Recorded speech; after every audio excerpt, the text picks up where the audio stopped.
Welcome again. आज जो हम पढ़ रहे हैं वो चैप्टर है अर्थमेटिक प्रोग्रेशन। ये भी वो बच्चे जो थोड़ा सा पढ़ाई में एवरेज स्टूडेंट है वो इस चैप्टर को काफी उस ढंग से लेते हैं कि ये काफी स्कोरिंग है। बट ये देखा गया है पिछले कई सालों में कि इस चैप्टर से क्वेश्चन काफी डिफिकल्ट आ जाते हैं। समटाइम्स रियल सिचुएशन से क्वेश्चन ना आके कुछ वेरिएबल्स को प्रूव करना इस क्वेश्चन से आ जाता है। चलो हम ऐसे कुछ एग्जांपल्स भी लेंगे। एग्जामिनेशन पॉइंट ऑफ व्यू को लेके हम 4-5 टाइप के क्वेश्चंस यहाँ पर डिस्कस करेंगे। पहले तो हमें पता होना चाहिए एपी क्या है। एपी अगर हम ये ले लें 2, 5, 8 एंड सो ऑन, अगर इन दोनों के बीच का डिफरेंस है जो जिसको कॉमन डिफरेंस बोलते हैं, डी से डिनोट करते हैं, अगर ये सेम है मतलब 5 - 2 और 8 - 5 अगर सेम आया तो ये एपी है। तो इस केस में डी जैसे 3 है। अगर स्टैंडर्ड फॉर्म लिखे तो a plus d, a plus 2d and so on. जैसे फर्स्ट टर्म है A1 है, ये A2 है, A3 है। By this pattern you can get a first term is a, second term is A plus d, third term is A plus 2d, तो nth term होगी A plus n - 1d। By this अगर हमें अगर कोई 10वीं 12वीं 50वीं 100वीं term पूछ ले तो हमें उतनी लिखने की जरूरत नहीं है। बाई जस्ट अगर कोई पूछे तो ए 25th टर्म तो हम लिख सकते हैं A plus 24d, A plus n - 1d nth term, और sometimes we call it last terms. Last term बच्चे यहां पे 4 वेरिएबल यूज हो रहे हैं, A n and D। Out of this 4 इस फॉर्मूले में an is equal to A plus n - 1d। इस फॉर्मूले में there are 4। Out of 4 you will be given 3 और to find one of any of the, कई बार फर्स्ट टर्म पूछेगा, कई बार नंबर ऑफ टर्म पूछेगा, कई बार कॉमन डिफरेंस पूछेगा, लास्ट टर्म पूछ सकता है, लास्ट टर्म दे के कॉमन डिफरेंस पूछ सकता है, और सम टाइम अगर 2 चीज देता है तो उसको 2 इक्वेशन बनानी पड़ेगी, because you can't find 2 variable bye a single equation. ऐसा कभी नहीं होगा। अगर वो 2 सिचुएशन देगा, फिर तो 2 सिचुएशन देगा तो आपके पास 2 इक्वेशंस बनेंगी, तो लीनियर इक्वेशन इन 2 वेरिएबल होगा, और फिर वही एलिमिनेट और सब्स्टिट्यूट करके आप वहां से क्वेश्चन कर सकते हैं। अगर हम देखें x, y, z, अगर ये एपी में है तो fundamental theorem of arithmetic progression आप कह सकते हो 2y is equal to x plus z, यानी एक्सट्रीम का सम मिडिल टर्म के डबल होगा। और इस चीज का प्रूफ यहां से आया है y minus x common difference from this and z minus y, तो यहां जाएगा तो 2y हो जाएगा x प्लस z, और y is equal to x plus z by 2। तो आप कह सकते हो कि मिडिल मोस्ट टर्म, कोई भी जरूरी नहीं इट्स कंसेक्यूटिव 3 टर्म, अगर पूरी की पूरी सीक्वेंस दे दी, 15 टर्म दे दी, तो 8 term will be first term और 15 टर्म का सम करके उसका हाफ करोगे तो मिडिल मोस्ट टर्म आ जाएगी। और 2-3 बार मिडिल मोस्ट टर्म फाइंड करने के लिए भी क्वेश्चन आ चुका है। अब एक इसी फंडामेंटल थ्योरम से क्वेश्चन आ जाता है, find the value of k if these 2-3 terms देके are in AP. So you have to apply this rule. Double of the middle term will be sum of extremes, or you can find common difference both the case, second minus first or third minus second उनका common difference equal रख दोगे तो you can reach to this result, और ये 1 mark में 100% question पूछा जाएगा। और कई बार कहेगा whether these terms are in AP or not, 3-4 terms देके आपको बता देगा, आपको कॉमन डिफरेंस चेक करना है। समटाइम्स रूट में दे सकता है, आप फ्रैक्शन में दे सकता है, तो आपको इस चीज का बड़ा ध्यान रखना पड़ेगा सब्ट्रैक्शन। और कॉमन डिफरेंस नेगेटिव है या पॉजिटिव है, समटाइम एक में डी नेगेटिव आ जाए, एक में पॉजिटिव, तो वहां बच्चे कंफ्यूज हो जाते हैं, सोचते हैं डी सेम आ गया। तो यहाँ पे आपको कॉमन डिफरेंस के साइन को बड़े ध्यान से रखना। जब इस जो गलतियां बच्चे कर रहे हैं, because we are doing this series before exam, 1 month before exam, इसका मतलब ये है कि हम उन बातों पर ज्यादा ध्यान दें rather than proofs and all. Just we should focus about the just last minute score, किस तरह से इंप्रूव किया जाता है। अगर डी नेगेटिव है, बच्चे यहां पे ब्रैकेट में लगाना भूल जाते हैं। अगर डी कोई नेगेटिव टर्म आ गई, सपोज -1 डी है या -7 है डी सपोज, तो यहाँ बच्चे ऐसा -7 लगा देते हैं और वो भूल जाते हैं कि दिस इज इन मल्टीप्लीकेशन। तो इसलिए उनको जब भी माइनस की टर्म आए, प्लीज पुट इन ब्रैकेट। अब आ जाते हैं हम, फिर क्वेश्चन करेंगे। पहले फंडामेंटल्स पे बात कर लेते हैं, सम ऑफ एन टर्म्स पे बात करते हैं। सम ऑफ एन टर्म्स का मतलब, अब तक था nth term, student get confuse between nth term निकालना और sum of n term. Sum of मतलब पूरी की पूरी एपी के हर एक टर्म्स का सम निकालने के बाद क्या रिजल्ट आएगा। अगर हमारी एपी है a plus a2, a1 plus a2 plus a3 और so on plus an, means you are asked to find a sum of n terms a plus d, first term, second term and third term and so on, last term is a plus n minus 1d। इसका सम जो है, इसका बहुत simple सा proof है, but we are not going for proof here. आप simple आप answer याद रखिए, n/2 2a plus n minus 1d। or sometimes you also can write this n/2, if you bifurcate it, a plus n minus 1d, so you can write n/2, this is nothing but nth term, a plus an, and n/2 is equal to a plus l. But this is only, we can apply this when and term, last term is, we are known to the last term, we can simply apply this। फिर वहां पे हमें D के चक्कर में नहीं पड़ना पड़ेगा, डी आराम से बगैर निकाले। अगर फर्स्ट 3 टर्म दे रखे, nth टर्म नहीं देखे, directly you have to put this formula. तो एक और result sum of n term से बहुत इंपॉर्टेंट है, देखना, इससे क्वेश्चन आएगा ही आएगा। Sn minus 1 is equal to an। ध्यान से नोट करो, अभी इस पे क्वेश्चन भी करेंगे हम इसी फॉर्मूले पे। अभी next question will be on this formula only. फिर से ध्यान दीजिए, n टर्म्स के सम में से n-1 टर्म का सम माइनस करेंगे तो आपको nth टर्म मिलेगी। जैसे we are taking one example here, let's 1 3 5 7 9 plus 11 और सो ऑन। यहां पे a1 a2 a3 a4 a5 a6, suppose a6 a5 a4 सो। अगर 6 टर्म्स के सम में से 5 टर्म्स का सम माइनस कर लेंगे तो आपके पास 6 टर्म बचे।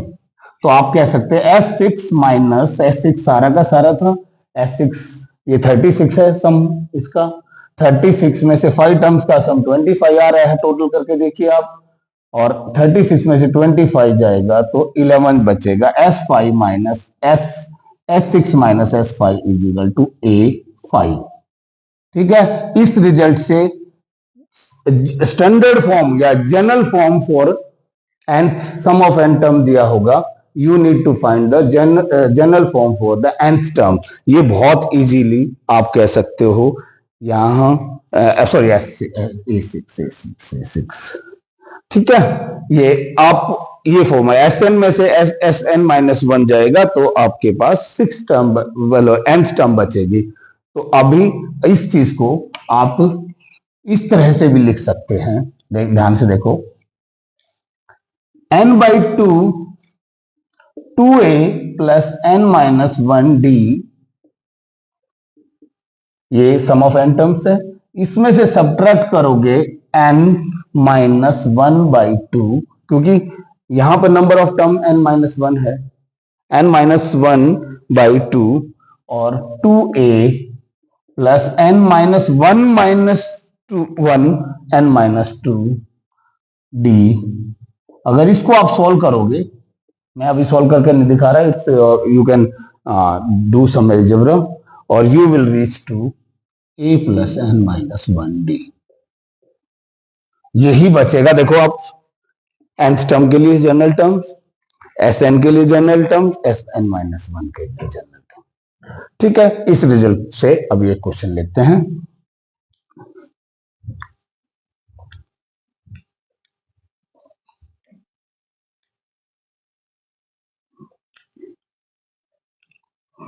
ये क्वेश्चन है, suppose Sn general term for Sn is 2n square plus 5n। ऐसा क्वेश्चन आएगा, Sn for any AP, general term for Sn is express in this term, find the general term for nth term, or you can be asked to find the 10th term, 15th term, 20th term, ऐसा कुछ पूछ लिया जाएगा। 20th term, read the question very carefully, there is a lot of difference between sum of 20 terms and 20th term। 20 term 20वीं term कौन सी है और sum of 20 term 20वीं term तक का सम क्या है। जैसे यहां पे आप कर लेंगे A15 पूछ लिया जाए आपसे, यहां इस क्वेश्चन को हम दो तरीके से करेंगे, या एक तो वो जनरल फॉर्मूला लगाएंगे S15 minus S14 is equal to A15, simply you can apply that formula.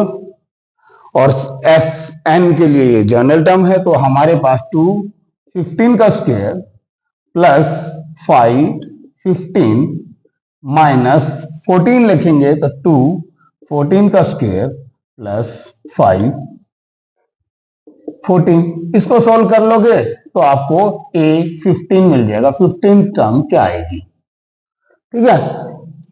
Okay, ये तो हुआ जब when sum term, number of term, कोई टर्म की वैल्यू पूछी हो।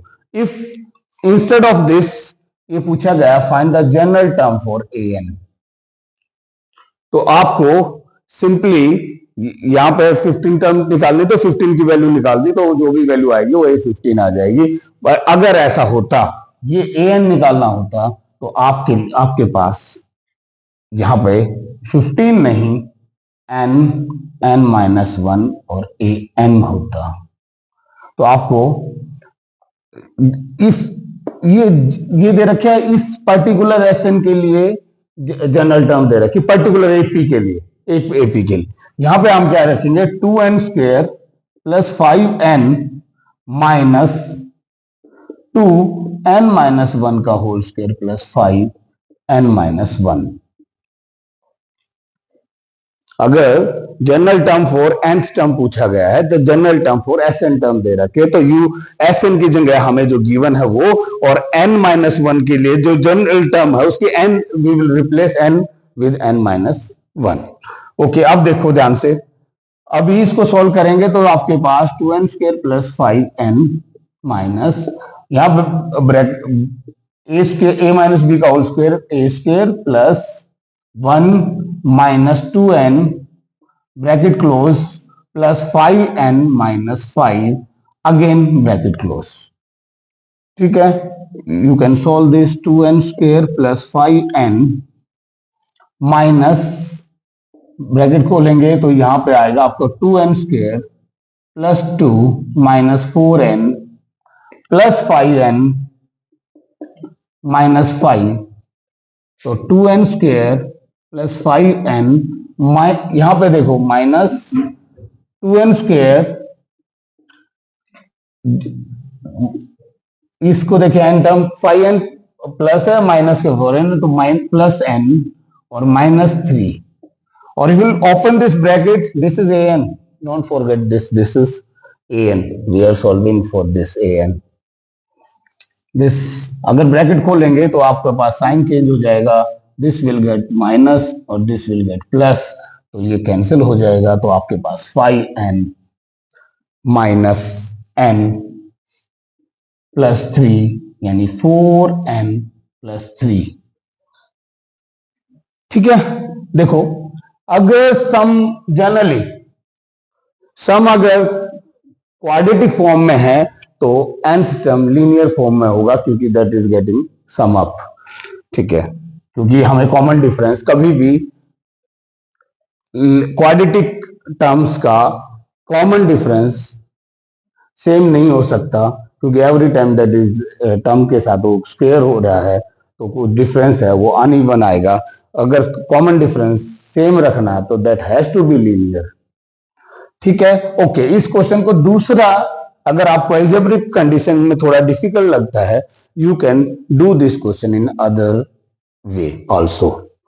पहले S1 रखेंगे, 1 की वैल्यू पुट करेंगे, यू विल गेट 7 हेयर, 1 का स्क्वायर 1 7, पुट S2 रखेंगे 4 2 8, 8 प्लस 10 18, 5 2 10 18, फिर S2 दो ही टर्म से भी पता लग जाएगा। तो अब हमारे पास S1 अगर कोई 7 है तो A1 भी वही होगा डेफिनेटली, और S2 का मतलब फर्स्ट टू टर्म का सम 18 है, तो next term will be 11, A2 11 आ जाएगी। तो हमारे पास एक एपी बन गई। एपी बनने के बाद हमें जनरल टर्म निकालनी है an is a plus n minus 1 d। ठीक है, तो a क्या है 7, n माइनस 1 तो n माइनस 1 है, और d इज व्हाट 4 है 4, तो आपके पास 7 प्लस 4n माइनस 4, तो 4n plus 3, you are left with same solution है। अब अगर जो बच्चे एल्जेब्रिक एक्सप्रेशन सोल्व करने में थोड़ा डिफिकल्टी फील करते हैं, ये एक कॉमन, एक जनरल सेंस में एक जनरल स्टूडेंट एक नॉर्मल आइडिया लेके कि भाई एपी का कॉन्सेप्ट क्या है, तो आपके मार्क्स बिल्कुल नहीं कटेंगे। इससे भी पता लग रहा है कि बच्चे को एपी का ठीक ठाक ज्ञान है। Okay, now come to the next part. एक क्वेश्चन ऐसा भी आता है, three terms, if you are given 3 terms और 4 टर्म्स। याद रखिए मैं क्वेश्चन नहीं करवा रहा हूं, पर मैं आपको एक आइडिया दे रहा हूं। अगर आपके पास 3 कंसेक्यूटिव टर्म्स, तो आप याद रखिए एग्जाम में आपको 3 कंसेक्यूटिव टर्म्स के लिए a minus D, a plus D, ये टर्म्स लेनी है, क्योंकि अगर आप इसका सम ऑफ 3 कंसेक्यूटिव टर्म्स दे दिया जाए तो आपको पता लगेगा, तो तीनों में डी कैंसिल हो जाएगा, क्योंकि this is also AP here, यहां से 2d बढ़ा है, डी ऐड हुआ है तभी तो ए आया है, इसमें डी ऐड हुआ तो ए प्लस डी आया है, तो यहां पर जो कॉमन डिफरेंस है वो डी है। अगर 4 टर्म्स दे दी जाए तो you to a minus 3d, a minus d, a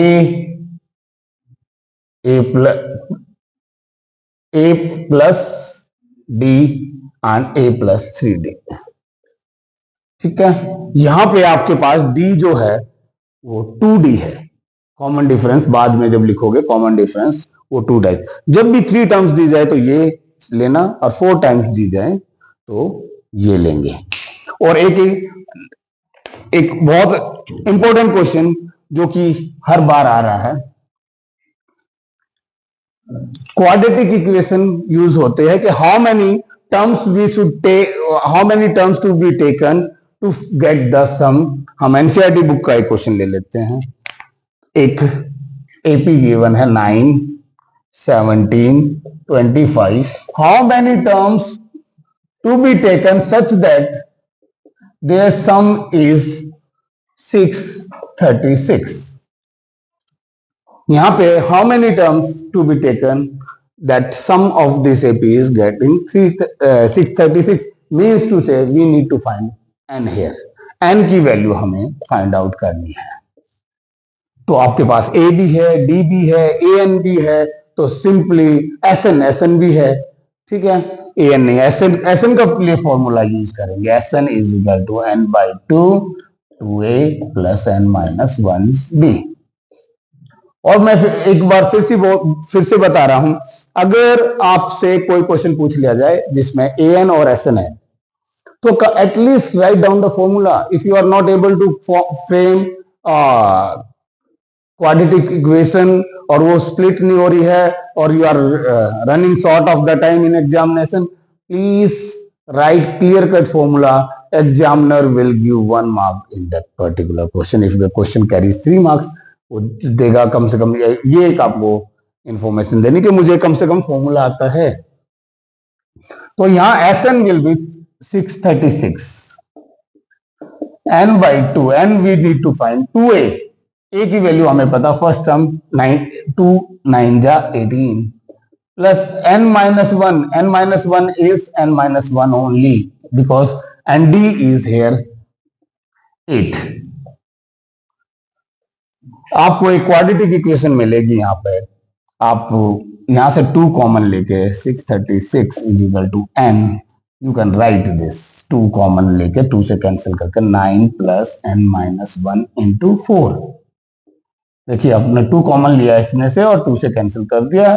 तो अब now n 9 plus 4n minus 4. ठीक है, सिंप्लीफाई करिए. यहाँ पे आपके पास 4n प्लस 5 होगा, तो you will get 4n square plus 5n is equal to 636. और इसको स्टैंडर्ड फॉर्म लिखेंगे 4n square plus 5n minus 636 is equal to 0.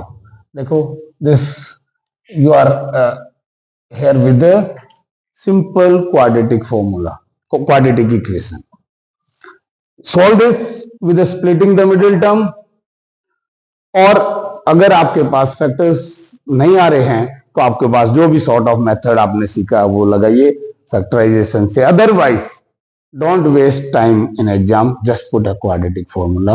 It will be slightly lengthy in the calculation, but still I will recommend if you are not able to find the exact factors, but here आपको आपके लिए यहाँ पर factors मिल रहे हैं. 4n square minus product of extreme minus में आ रहा है, तो definitely 1 term to be minus, और माइनस में छोटी आएगी क्योंकि यहाँ प्लस है. तो इसके फैक्टर्स आ रहे हैं 53n minus 48n. You can slightly brainstorm in such situations. तो आपके पास यहां से n कॉमन आएगा, 4n प्लस 53 बचेगा. यहां से आपको 12 कॉमन लेंगे, so that the same should left plus in this. तो n 4n plus 53 again you will get common, 4n plus 53 again you will get common, and n minus 12. n की value आएगी यहां से माइनस 53/4. टर्म एपी की terms negative नहीं हो सकती, और n की वैल्यू यहां से 12 होगी. मींस नंबर ऑफ 12 टर्म्स को ऐड करने पे 636 बनेगा. अगर दोनों पॉजिटिव टर्म्स आ जाती और फुल होल नंबर में होती तो डेफिनेटली ये भी पूछा जाता है कई बार, एक्सप्लेन द डबल आंसर. तो आप कह सकते हो AP in the form of negative. अगर नेगेटिव होगी तभी डबल आंसर आएगा, यानी डी नेगेटिव होगा तो घटती हुई एपी में ही डबल आंसर की पॉसिबिलिटी है. बिकॉज जीरो के बाद कुछ नेगेटिव टर्म्स आके जीरो से कुछ पॉजिटिव टर्म्स को कैंसिल करने के बाद दो सिचुएशन में सम आ सकता है। तो इसलिए डबल आंसर भी कई बार एक्सप्लेन करने के लिए आता है। तो एक क्वेश्चन और लेते हैं, लास्ट क्वेश्चन करते हैं इसका, और I will suggest you to solve as many as question possible before exam. If you are finding any difficulty, please post on comment box. I would definitely help you out. अगर एक question आएगा, sum of m terms of an AP is equal to sum of n terms, prove that sum of m plus n term is 0. Suppose एक AP है, सम of M terms, मैं एक example लेता हूं, generally it would make some unique experience. Generally हम क्या करते हैं, आप बहुत सारी जगह देखोगे, आप सिर्फ टर्मिनोलॉजीज में रह जाते हैं, सिर्फ क्वेश्चन में फंस जाते हैं, हम उसको जनरल सेंस में नहीं लिखते। अगर मैं एक एपी लेता हूं 8 6 4 2 0 -2, sum of 4 terms is sum of 3 terms is equal to sum of 6 terms. Sum of 3 terms, sum of 3 terms का भी सम और 6 term का सम इक्वल है, क्योंकि -2 और +2 कैंसिल हो जाएगा। This is only possible when the AP is in a decreasing mode or D is negative. अगर sum of m plus N, देखो S M is equal to S N question में given है, ये given है, और आपको prove करना है एस एम प्लस एन, यानी m प्लस एन टर्म्स का सम 0 प्रूव करना है, यानी 3 और 6 टर्म्स का, यानी S6 is equal to S9, और S6 plus 6 plus sorry 3 plus 6 S9 9 terms का सम 0 होगा। 6 अगली टर्म क्या होगी -4, अगली टर्म क्या होगी -6। देखो पूरी की पूरी 9 टर्म्स का सम 0 आ गया। क्वेश्चन जो आपके दिमाग में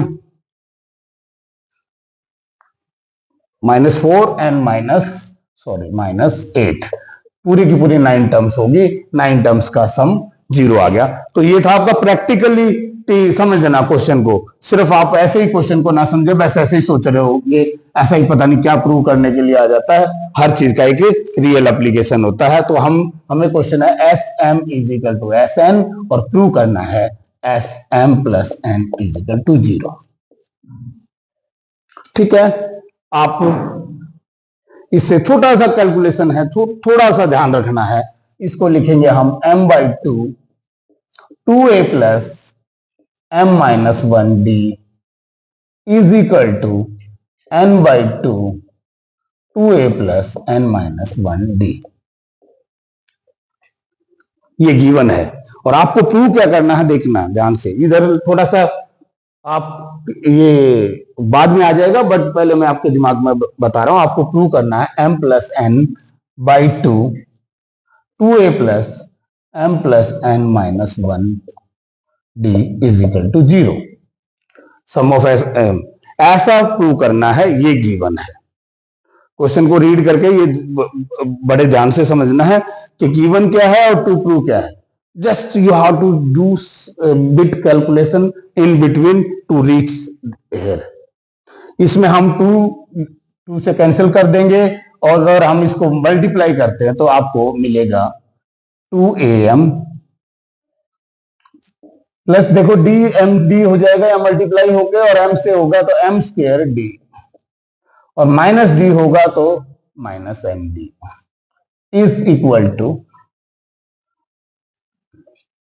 यहां पर 2an plus m²d minus nd। ठीक है, तो bring everything on one side, left hand side everything. तो यहां पर आपके पास 2am minus 2an plus m²d minus n²d minus md plus nd is equal to 0। ठीक है, यहां से 2a common, m minus N, यहां से d common m square minus n square, यहां से हमारे पास minus d common, again you will get m minus n. यहाँ a square minus b square, a plus b a minus b, m square minus n square, m plus one m plus n, m minus n है, तो m minus n is here in all terms, so m minus n can be taken common here. Just put a bracket, double bracket use करिए, नहीं तो अगर m minus N लिखेंगे तो ये sense आती है कि you have taken only n common from that, तो इसलिए थोड़ा सा मैथमेटिकल इन्हीं टर्म्स को का ध्यान रखिए। 2a from here m minus N जाएगा तो you will get m plus N only, ठीक है, और यहां से आपके पास d बचेगा m माइनस एन, 0। अगेन आप m minus N will get cancel, cancel नहीं, उधर जाके डिवाइड में करेंगे, या dividing both side with m minus N you can write, तो ये जाएगा तो 0 divided by anything will become 0, तो 2a plus m plus n minus 1d, d common लेंगे इसमें से, दोनों में टर्म्स में से, तो आपके पास 0 बच गया। और हमें ये प्रूव करना था, if this term is 0, this term is 0, definitely multiply, और you can say multiply both side by m n by 2, तो आपके पास s m प्लस n 0 आ गया। ऐसे 3-4 क्वेश्चन हैं जिसमें आपके कुछ वेरिएबल्स दिए होंगे और ऐसे प्रूफ होंगे, तो उस केस में मैं आपको सजेस्ट करूंगा read question very carefully. nth term का रिलेशनशिप के बारे में है, या m sum of n m terms के बारे में है, ठीक है। I hope this program is going to help you before exam, और आपको जो भी कुछ प्रॉब्लम आती है, again I am saying, comment box में लिखिए, और अगर आपको हेल्पफुल लग रही है तो अपने दोस्तों को, जो भी बच्चे एग्जाम में, बोर्ड एग्जाम में अपीयर हो रहे हैं, उनको शेयर कीजिए, सजेस्ट करिए। Thank you.